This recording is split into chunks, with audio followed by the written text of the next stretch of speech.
Le Talk Orange Le Figaro, question Judith Vintraube, réponse François Sauvadet. François Sauvadet, bonjour. Bonjour. Bienvenue au Talk Orange Le Figaro. Je vais vous poser 4 questions auxquelles je vais vous demander de répondre par oui ou par non. Allez-vous voter les accords dits de sécurisation de l'emploi qui arrivent à l'Assemblée? Oui. Êtes-vous favorable à l'extension de l'interdiction des signaux religieux ostentatoires à toutes les entreprises? Oui.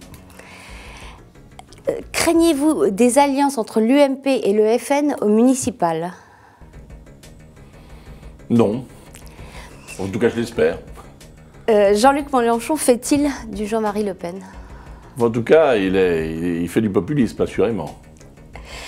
François Bayrou, parlant de la montée des extrêmes, dit qu'il faut moraliser la vie politique. Je vous propose de l'écouter. La deuxième chose qu'il faut faire, c'est une moralisation de la vie publique. Ça ne peut pas continuer comme ça, avec ces questions jamais tranchées sur le cumul des mandats, sur le fait qu'il y a des forces, 3 grandes forces du pays, la force du Front National, on voit que ça existe dans les urnes, la force de l'extrême gauche et la force du centre ne sont pas représentées à l'Assemblée. Vous trouvez ça normal ? Alors vous trouvez ça normal? Non, moi, d'abord, je ne pense pas que ce soit la moralisation qui soit l'explication à la situation d'aujourd'hui, la montée du front. Ce qui est en cause très directement, c'est qu'on a eu un candidat qui s'appelle François Hollande qui a menti aux Français. Les Français ont cru dans ses promesses, qui d'ailleurs nous avions dénoncées à l'époque, et puis le rendez-vous avec la réalité, il est là. C'est simplement, il y a eu un écho, vous vous souvenez de cette phrase? Le FN a également remonté sous Nicolas Sarkozy. Oui, mais enfin, bien sûr, parce qu'on était en pleine crise. Mais les effets de mécontentement sont multipliés lorsque vous êtes confronté non seulement à une grave crise qui ne s'est pas arrangée, et que par surcroît, vous avez fait des promesses que vous étiez dans la capacité de tenir. Pour répondre à la proposition de François Bayrou, est-ce qu'en permettant une meilleure représentation des partis minoritaires, sans doute, sans doute. On repousse les extrêmes? Non, sans doute non, mais d'abord il faut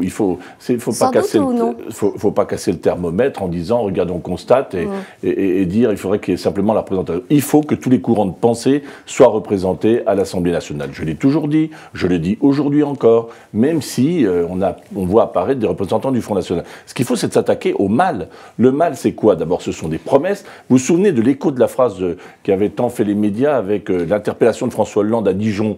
Monsieur Hollande, elles sont où vos promesses? La clé de la question, elle est là.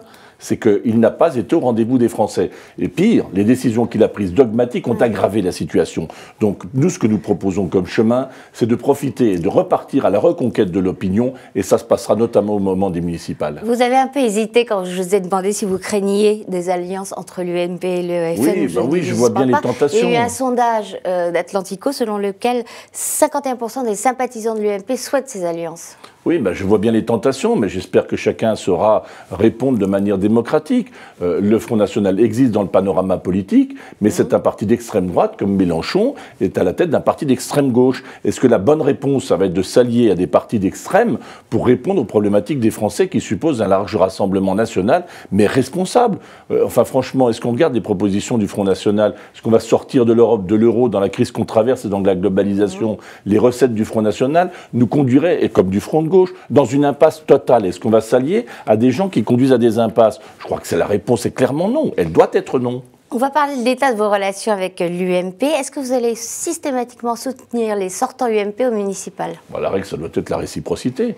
Moi, j'étais très étonné que Jean-François Copé, dans le contexte de crise qu'on traverse, on voit les résultats dans l'Oise, commence à dire, oui, on ne discute pas d'égal à égal. Si, dans une république, on discute d'égal à égal. Naturellement, nous avons une centaine de villes dans lesquelles nous avons la mairie en France. Eh bien, j'espère que l'UMP nous s'y tiendra. Il y aura la réciprocité. Et puis, sur la reconquête, eh bien, nous avons vocation à redevenir la première force territoriale française. Mais il n'y a pas un défaut d'agressivité de l'UDI vis-à-vis de l'UMP? On n'a pas à être agressif, on a à construire l'avenir d'un pays. Vous venez de citer Jean-François Copé qui, lui, considère que ce qui est à l'UMP est à l'UMP, ce qui est à l'UDI se discute. Oui, mais enfin, il va évoluer, il va changer, il va évoluer. On voit bien que les faits, d'ailleurs, le contribueront à le faire évoluer. Est-ce que l'UMP pense demain que dans les difficultés qu'on traverse, ils vont gagner seuls? Et nous n'avons pas simplement vocation à porter des voix à l'UMP. Nous avons vocation à être une forte puissance territoriale. Est-ce que vous avez les candidats pour, je pense par exemple à Bourges, où Serge Lepelletier est le maire sortant est UDI, vous avez un successeur? Le 9 avril, nous allons avoir la commission d'investiture. Pour l'instant, je peux vous dire que nous serons présents dans toutes les grandes villes qui sont pour nous considérées comme gagnables. Je pense par exemple à Rennes, à Laval, à Caen, avez qui à Rennes? À Rouen, à Angers, à Strasbourg, à Aubagne. Quel est votre candidat à Rennes? Les noms, je vous les donnerai. Je ne peux pas vous les donner avant la réunion de la commission d'investiture. Vous pouvez me donner une idée? Je vous donnerai les noms après la commission d'investiture qui aura lieu le 9 avril. Mais en tout cas, je vous dis, nous allons partir à la reconquête du territoire et la reconquête de l'opinion avec les municipales. Vous avez mentionné Strasbourg. Borloo sera le candidat des 36 000 communes de France. C'est-à-dire qu'il sera candidat dans aucune? C'est-à-dire qu'il sera le candidat qui doit porter une nouvelle espérance dans les 36 000 communes. Vous avez mentionné Strasbourg. À Strasbourg, il y a une situation particulière, un maire socialiste, je rappelle, et 3 candidats à droite et au centre. Un UDI, François Loos, et 2 UMP. Est-ce qu'il faut une primaire? Écoutez, moi je pense que François Loos a toutes les capacités, les qualités pour le faire. La primaire, ce qui est normal puisqu'il est de votre parti. Qu'il y ait des primaires à l'UMP, c'est leur affaire. La véritable primaire sera le premier tour. Donc pas de primaire entre l'UDI et l'UMP. Ma position, c'est que ce sera le premier tour qui déterminera les candidats du second tour.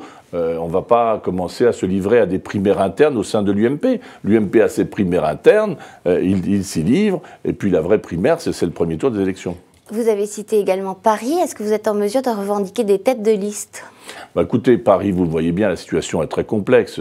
Il y a aujourd'hui une discussion qui se passe au sein de l'UMP, elle se passe aussi au sein de l'UDI. Nous avons vocation à être présents dans ces élections et nous le serons. Précisément sur les têtes de liste. Nous le serons. Nous aurons là aussi à la réunion du 9 avril des têtes de liste affichées dans chacun des arrondissements de Paris. Vous pouvez au moins me dire votre souhait. Est-ce que vous souhaitez? Moi, je souhaite qu'il y ait une liste à Paris, voilà, parce que je souhaite qu'il y ait des listes. Est-ce que vous souhaitez que l'UDI se voit réserver ou mène des listes dans certains arrondissements parisiens? parisiens? Je souhaite qu'il y ait même une liste à Paris qui soit conduite par l'UDI, parce qu'il faut que nous y soyons présents.